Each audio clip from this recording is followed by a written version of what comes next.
Des millions de personnes en Syrie et en Irak sont confrontées à des pénuries d'eau car le plus long fleuve de la région, l'Euphrate, s'assèche. Lorsque l'Euphrate a commencé à s'assécher, personne ne s'attendait à ce qui allait bouleverser l'histoire antique. Il ne s'agissait pas seulement de ruines, mais d'un temple enfoui orné de symboles indéchiffrables. Des pièces vibraient au rythme des fréquences cosmiques et des rituels étaient imprégnés de sang. Des scientifiques ont découvert des avertissements gravés dans la pierre. Ne dérangez pas le veilleur des profondeurs. Ils se chance, mais ils ont continué à creuser. Ce qu'ils ont découvert ensuite a bouleversé l'archéologie, la religion et la physique. Et le pire, c'est que ce n'était peut-être pas le seul. La sécheresse qui a révélé le temple oublié.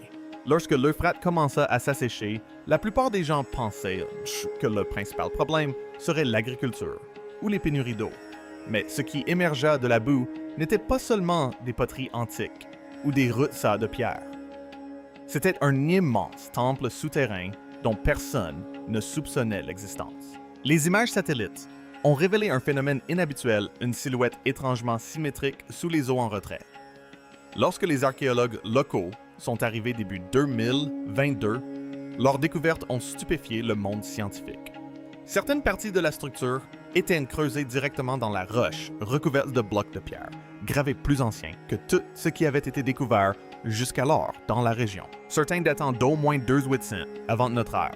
Il ne s'agissait pas d'une simple ruine mésopotamienne.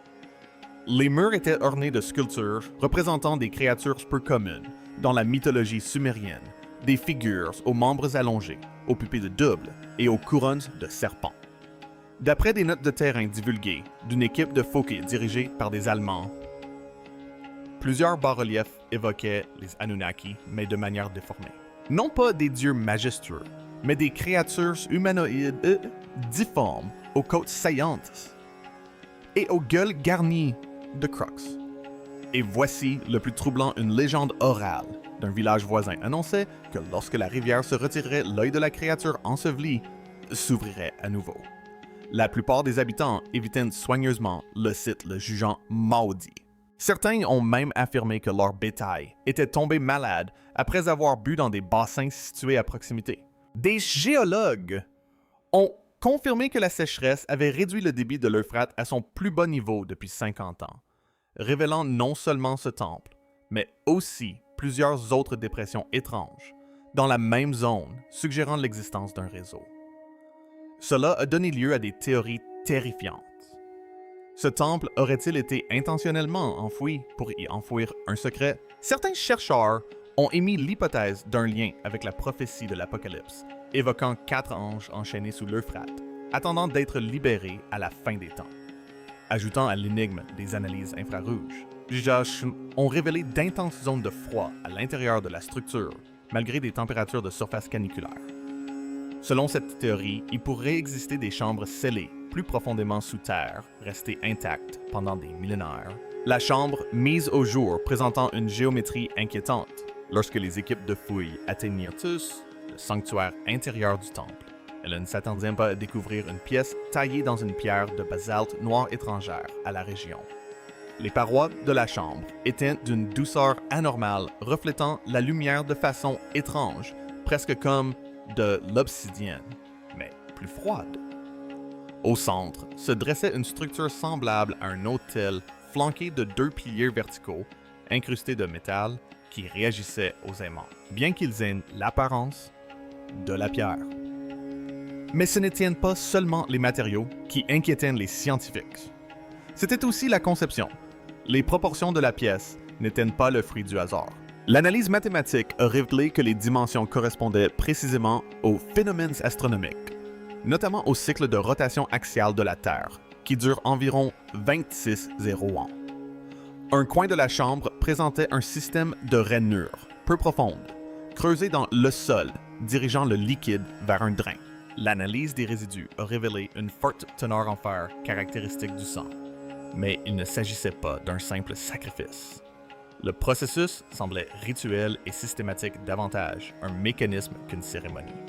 L'archéologue Leila Hassani a noté dans son rapport que la pièce présentait des propriétés acoustiques similaires à celles des chambres de résonance, découvertes sur d'autres sites mégalithiques anciens comme Hypoium à Malte ou Uran en Égypte. Grâce à des tests de fréquence, l'équipe a découvert que certaines tonalités, notamment autour de 110 Hz, provoquaient de subtiles vibrations dans les parois de la chambre. Cette tonalité est historiquement associée à des états de conscience modifiés et à des visions transfigurées lors de rituels anciens. Sur la paroi nord, une série de sculptures représentait une rangée de personnages agenouillés, faisant face à une entité cornue, plus imposante, émergeant d'un trou dans la terre. Au-dessus d'eux, un diagramme circulaire illustrait des éclipses et des alignements, mais à l'aide d'étoiles, à 12 branches, au lieu des symboles mésopotamiens et 8 branches habituelles. Certains pensent que cela pourrait indiquer l'existence d'un culte inconnu, peut-être plus ancien que les Sumériens, possédant des connaissances sur des événements cosmiques dépassant le cadre de l'histoire. Plus étrange encore, une sphère de pierre de la taille d'une poche a été découverte coincée derrière l'autel. Une fois extraite, elle a émis un faible champ magnétique, bien qu'aucune source d'énergie connue ne soit apparente. Des scientifiques de l'université de Bagdad tentent encore de déterminer sa composition. Selon une théorie, il pourrait s'agir d'une pierre géothermique programmée pour réagir à des changements environnementaux spécifiques à la manière d'un système d'alarme enterré. La tablette indéchiffrable porte un avertissement mystérieux. Derrière l'autel magnétique, encastré dans un panneau mural fissuré, une tablette de pierre fut découverte qui interrompit net les fouilles de l'équipe. Contrairement à la forme cuniotypique en coin que l'on trouve dans l'ancienne Mésopotamie, cette dalle portait une écriture hybride fusion de sumérien d'Élomite et d'une autre écriture totalement inconnue. Les rainures étaient trop précises pour avoir été gravées à la main. Certains caractères ressemblaient à des spirales entrecoupées de traits horizontaux, presque binaires, tandis que d'autres évoquaient des courbes serpentines s'entremêlant comme un nœud indissoluble. Les premières tentatives de traduction n'ont permis d'identifier que des fragments, mais une phrase gravée plus profondément que les autres se détachait nettement. Il ne faut pas déranger celui qui observe en bas. La phrase se répétait 7 fois sur la tablette, toujours suivie de variations d'un symbole. Un œil vertical, flanqué de lignes sinueuses, souvent interprétées comme des racines ou des vrilles. Certains pensant qu'il pourrait s'agir d'une divinité des enfers, peut-être liée aux Anunnaki ou même aux dieux abominables, présumériens mentionnés uniquement dans d'obscurs fragments acadiens. Le linguiste Dr. Arthur Dirk, qui a examiné la dalle et comparé des fragments des glyphes inconnus à des inscriptions découvertes sur le site funéraire de Gonor-Deb au Turkménistan, considéré comme le berceau de la civilisation oubliée de Margana. Le plus troublant était que les deux inscriptions font référence à un certain Ishkaru, que l'on pourrait traduire par « celui qui sommeille sous les fleuves ».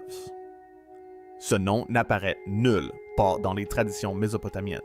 Plus troublant encore, le revers de la tablette montrait un diagramme gravé de l'Euphrate se divisant en 4 bras entourant une fosse circulaire au centre suggérant un emplacement sous le fleuve.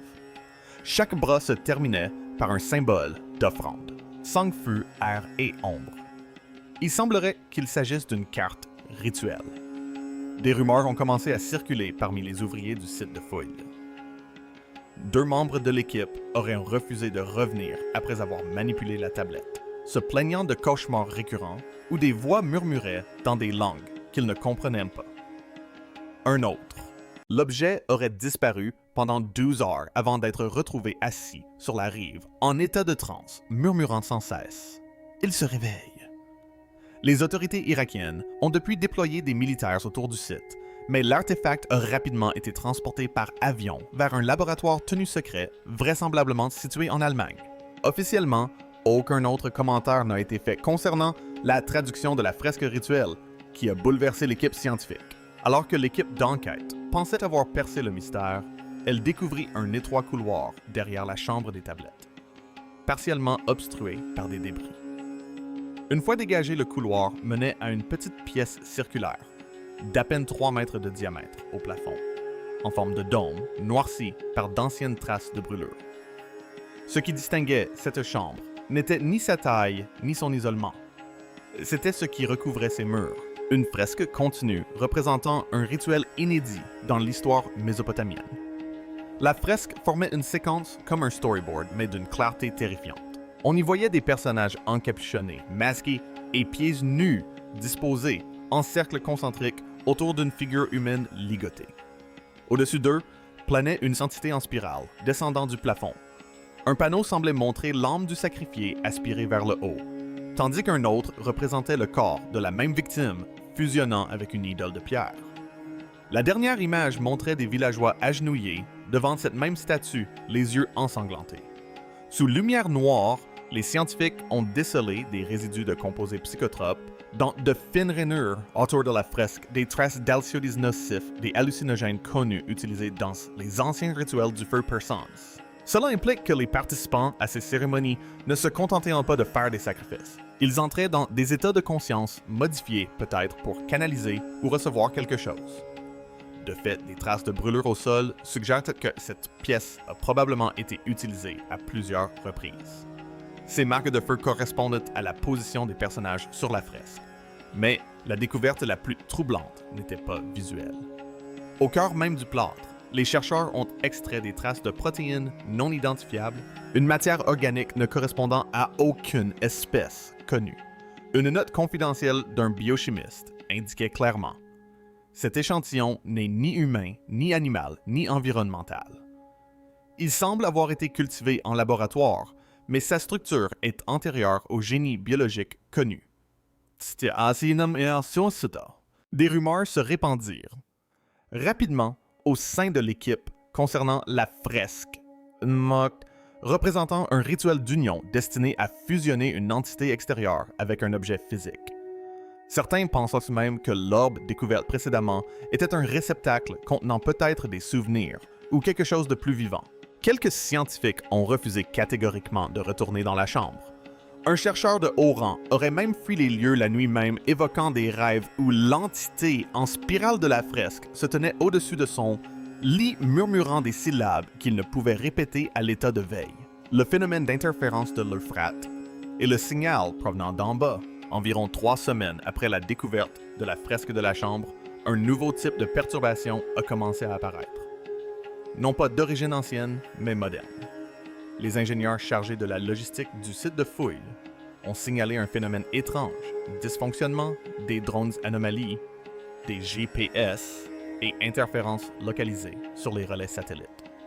Dans un premier temps, on a attribué ce phénomène à la présence de minéraux magnétiques dans le basalte, mais ensuite des radars à pénétration de sol, utilisant des systèmes complètement différents.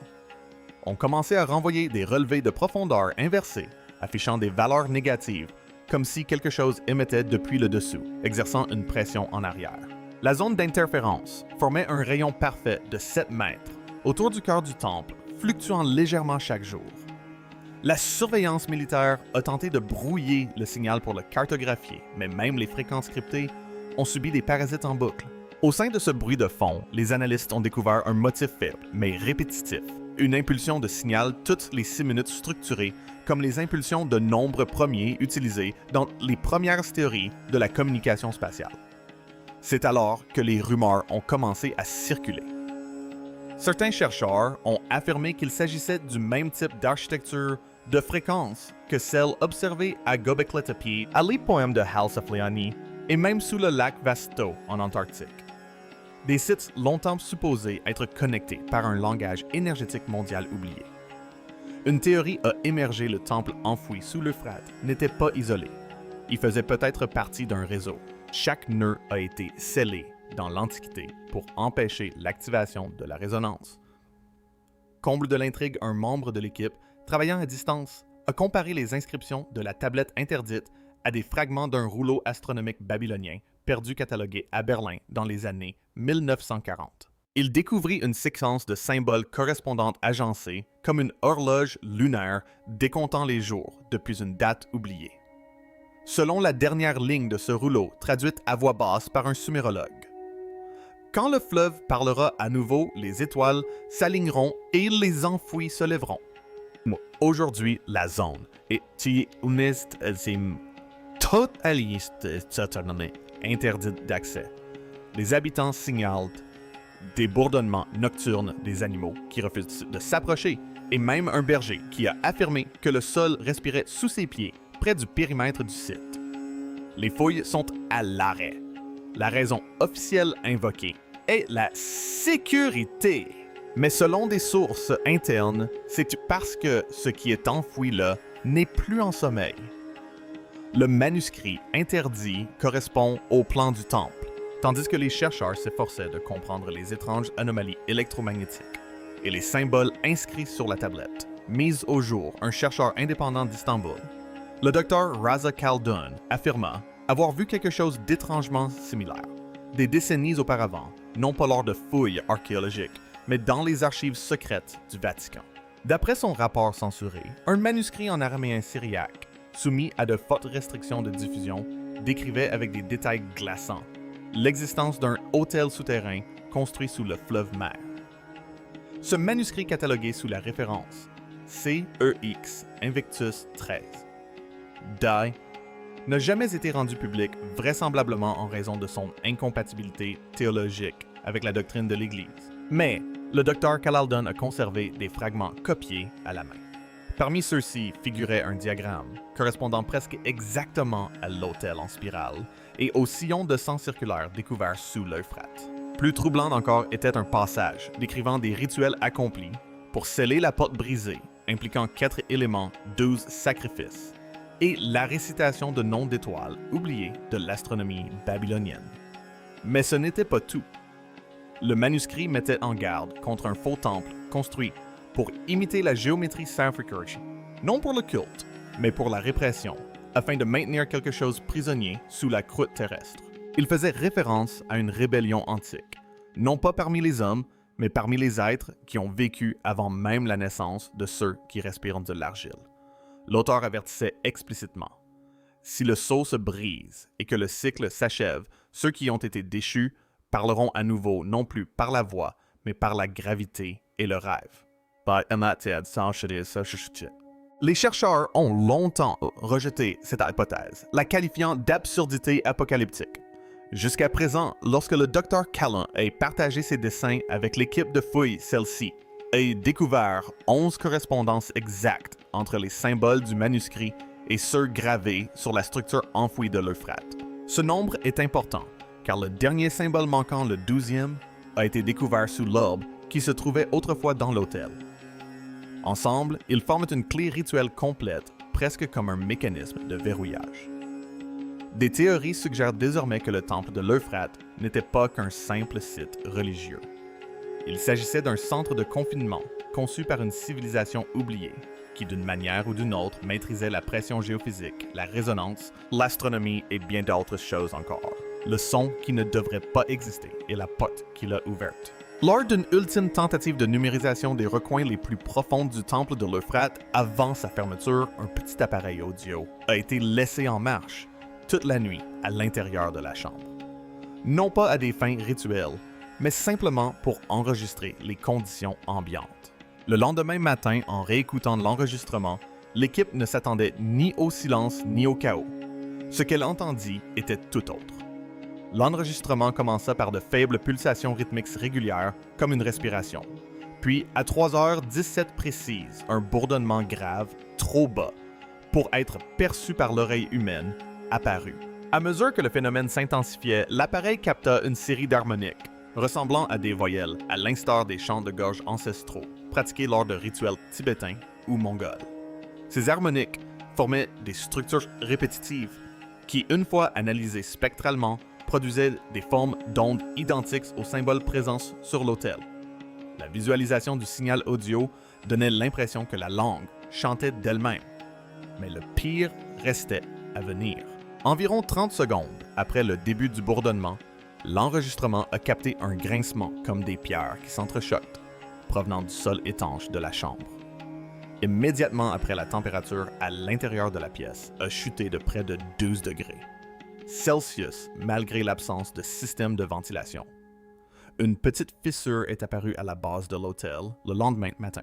L'équipe a effectué un test de contrôle avec des ingénieurs du son de l'université d'Ankara Ils ont recréé les sons de basse fréquence à l'aide d'une chambre de résonance artificielle et ont obtenu le même résultat. Les objets autour de l'hôtel vibrèrent sans contact et la base de la structure pivota brièvement de 3 degrés dans le sens antihoraire, révélant un compartiment jusque-là dissimulé contenant des cendres, des fragments d'os brûlés et un éclat noir poli d'une matière inconnue. Le physicien acousticien Mehmed Odile les qualifia de « structure de résonance la plus réactive que j'ai jamais vue sur un site antique ». Il a émis l'hypothèse que le temple aurait pu être construit comme une voûte harmonique activée uniquement par des fréquences sonores spécifiques à l'instar d'une serrure qui s'ouvre non pas avec une clé, mais avec une voix. D'anciens hymnes sumériens, dont certains ont été retrouvés sur des tablettes d'argile voisines, sont actuellement testés pour leur capacité à déclencher les mêmes phénomènes. L'un d'eux se termine par un vers que personne ne peut expliquer. La rivière écoute. Les pierres se souviennent. Invoquez-le et il vous répondra. Il n'y a pas que l'Euphrate d'autres fleuves livrent leurs secrets. Quelques semaines seulement après que l'incident du temple de l'Euphrate ait fait la une des journaux dans les cercles universitaires, des découvertes similaires, voire identiques, ont commencé à émerger sous d'autres grands fleuves du monde. En Inde, la rivière Sarasvati, longtemps considérée comme un mythe, révélé par la sécheresse des alignements de pierres enfouies et une plateforme circulaire ornée de symboles solaires en spirale. Dans le fleuve Yangtze en Chine, des plongeurs ont mis au jour des têtes de pierre, submergées au crâne allongé disposées selon un motif rituel et orientées vers l'ouest, en direction de la Mésopotamie. Mais le parallèle le plus troublant nous est venu d'Allemagne, où l'assèchement partiel du fleuve Elbe a révélé un site mégalithique jusque-là inconnu, portant des inscriptions correspondant à l'écriture hybride retrouvée sur la tablette de l'Euphrate. Ce site comprenait un pilier de pierre doté de 12 alvéoles vides, reproduisant la clé rituelle de l'autel scellé de l'Euphrate. La datation au carbone 14 a permis d'établir que la structure de l'Elbe est vieille de plus de 600 ans, antérieure à toute culture connue de la région. Les chercheurs ont commencé à recouper ces résultats et ont constaté une tendance troublante. Les symboles, les matériaux et les orientations n'étaient pas seulement similaires. Ils étaient presque identiques comme construits par une même civilisation oubliée qui avait jadis rayonné sur plusieurs continents. Et tous étaient enfouis sous des rivières. Ce détail est important. Chacun de ces sites mystérieux semble avoir été recouvert.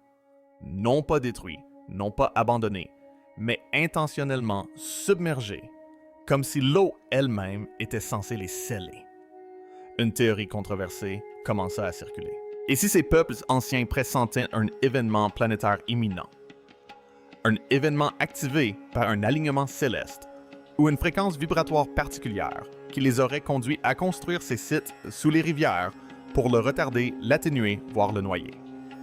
Un géologue de l'Université de Tibériade a divulgué une étude révélant que les champs de résonance de ces sites atteignent des pics lors des solstices et augmentent à mesure que le niveau des rivières baisse. Plus le niveau de l'eau est bas, plus la fréquence est élevée. Partagez vos théories ci-dessus. Abonnez-vous et cliquez sur la carte à l'écran